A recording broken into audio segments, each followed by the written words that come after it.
أعوذ بالله من الشيطان الرجيم بسم الله الرحمن الرحيم وبشر الذين آمنوا وعملوا الصالحات أن لهم جنات تجري من تحتها الأنهار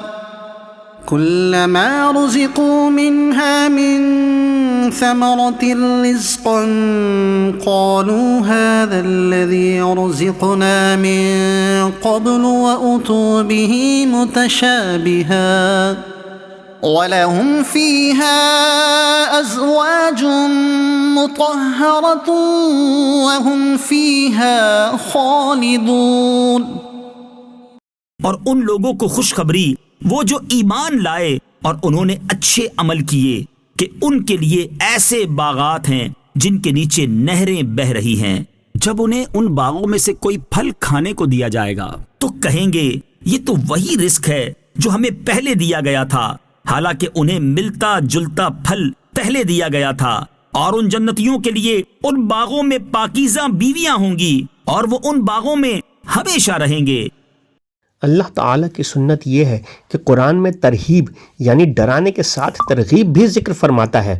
اسی لیے کفار اور ان کے اعمال و عذاب کے ذکر کے بعد مومنین اور ان کے اعمال و ثواب کا ذکر فرمایا اور انہیں جنت کی بشارت دی۔ صالحات یعنی نیکیاں وہ عمل ہیں جو شرعاً اچھے ہوں، ان میں فرائض و نوافل سب داخل ہیں۔ یہاں بھی ایمان اور عمل کو جدا جدا بیان کیا، جس سے معلوم ہوا کہ عمل ایمان کا جز نہیں ہے۔ جنت کے پھل رنگت میں آپس میں ملتے جلتے ہوں گے مگر ذائقے میں جدا جدا ہوں گے، اس لیے ایک دفعہ ملنے کے بعد جب دوبارہ پھل ملیں گے تو جنتی کہیں گے کہ یہ پھل تو ہمیں پہلے بھی مل چکا ہے، مگر جب وہ کھائیں گے تو اس سے نئی لذت پائیں گے اور ان کا لطف بہت زیادہ ہو جائے گا۔ اس کا یہ بھی معنی بیان کیا گیا ہے کہ انہیں دنیاوی پھلوں سے ملتے جلتے پھل دیے جائیں گے تاکہ وہ ان پھلوں سے مانوس رہیں، لیکن جنتی پھل ذائقے میں دنیاوی پھلوں سے بہت اعلیٰ ہوں گے۔ جنتی بیویاں خواہ حوریں ہوں یا اور سب کی سب تمام ناپاکیوں اور گندگیوں سے مبرہ ہوں گی، نہ جسم پر میل ہوگا نہ کوئی اور گندگی، اس کے ساتھ ہی وہ بدمزاجی اور بدخلقی سے بھی پاک ہوں گی۔ جنتی نہ کبھی فنا ہوں گے اور نہ جنت سے نکالے جائیں گے، لہٰذا جنت اور اہل جنت کے لیے فنا نہیں۔ ان اللہ لا یستحی ان یضرب مثلا ما بعوضة فما فوقها فأما الذين آمنوا فيعلمون أنه الحق من ربهم وأما الذين كفروا فيقولون ماذا أراد الله بهذا مثلا يضل به كثيرا ويهدي به كثيرا وما يضل به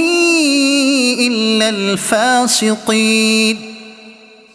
بے شک اللہ اس سے حیا نہیں فرماتا کہ مثال سمجھانے کے لیے کیسی ہی چیز کا ذکر فرمائے،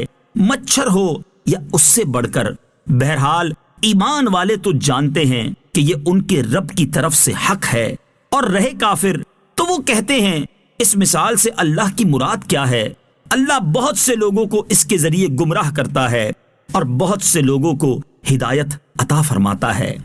اور وہ اس کے ذریعے صرف نافرمانوں ہی کو گمراہ کرتا ہے۔ جب اللہ تعالیٰ نے سورہ بقرہ کے دوسرے رکوع میں منافقوں کی دو مثالیں بیان فرمائیں تو منافقوں نے یہ اعتراض کیا کہ اللہ تعالیٰ کی شان اس سے بلند تر ہے کہ ایسی مثالیں بیان فرمائے، اور بعض علماء نے فرمایا کہ جب اللہ تعالیٰ نے کفار کے معبودوں کی کمزوری کو مکڑی کے جالوں وغیرہ کی مثالوں سے بیان فرمایا تو کافروں نے اس پر اعتراض کیا، اس کے رد میں یہ آیت نازل ہوئی۔ ان الفاظ سے کافروں کو جواب دیا گیا کہ مثالیں بیان کرنے سے اللہ تعالیٰ کا کیا مقصود ہے۔ نیز مومنوں اور کافروں کے مقولے اس کی دلیل ہیں کہ قرآنی مثالوں کے ذریعے بہت سے لوگ گمراہ ہوتے ہیں جن کی عقلوں پر جہالت کا غلبہ ہوتا ہے، اور جن کی عادت صرف ضد، مقابلہ بازی، انکار اور مخالفت ہوتی ہے، اور کلام کے بالکل معقول، مناسب اور موقع محل کے مطابق ہونے کے باوجود وہ اس کا انکار کرتے ہیں۔ اور انہی مثالوں کے ذریعے اللہ تعالیٰ بہت سے لوگوں کو ہدایت دیتا ہے جو غور و تحقیق کے عادی ہوتے ہیں اور انصاف کے خلاف بات نہیں کہتے، جو جانتے ہیں کہ حکمت یہی ہے کہ عظیم المرتبہ چیز کی مثال کسی قدر و قیمت والی چیز سے اور حقیر چیز کی مثال کسی ادنا شے سے دی جاتی ہے، جیسا کہ اوپر آیت نمبر 17 میں حق کی مثال نور سے اور باطل کی مثال تاریکی سے دی گئی ہے۔ نزول قرآن کا اصل مقصد تو ہدایت ہے، لیکن چونکہ بہت سے لوگ اپنی کم فہمی کی وجہ سے قرآن کو سن کر گمراہ بھی ہوتے ہیں، لہٰذا اس اعتبار سے فرمایا کہ قرآن کے ذریعے بہت سے لوگ گمراہ ہوتے ہیں۔ شریعت میں فاسق اس نافرمان کو کہتے ہیں جو کبیرہ گناہ کا مرتکب ہو۔ فسق کے 3 درجے ہیں، ایک تغابی، وہ یہ کہ آدمی اتفاقیہ کسی کبیرہ گناہ کا مرتکب ہو جائے اور اس کو برا ہی جانتا رہا۔ دوسرا انہماک، کہ کبیرہ گناہوں کا عادی ہو گیا اور اس سے بچنے کی پرواہ نہیں کرتا۔ تیسرا جہود، کہ حرام کو اچھا جان کر ارتکاب کرے، اس درجے والا ایمان سے محروم ہو جاتا ہے۔ پہلے 2 درجوں میں جب تک سب سے بڑے کبیرہ گناہ یعنی کفر و شرک کا ارتکاب نہ کرے وہ مومن و مسلمان ہے۔ مذکورہ آیت میں فاسقین سے وہی نافرمان مراد ہیں جو ایمان سے خارج ہو گئے ہیں۔ صدق اللہ العظیم۔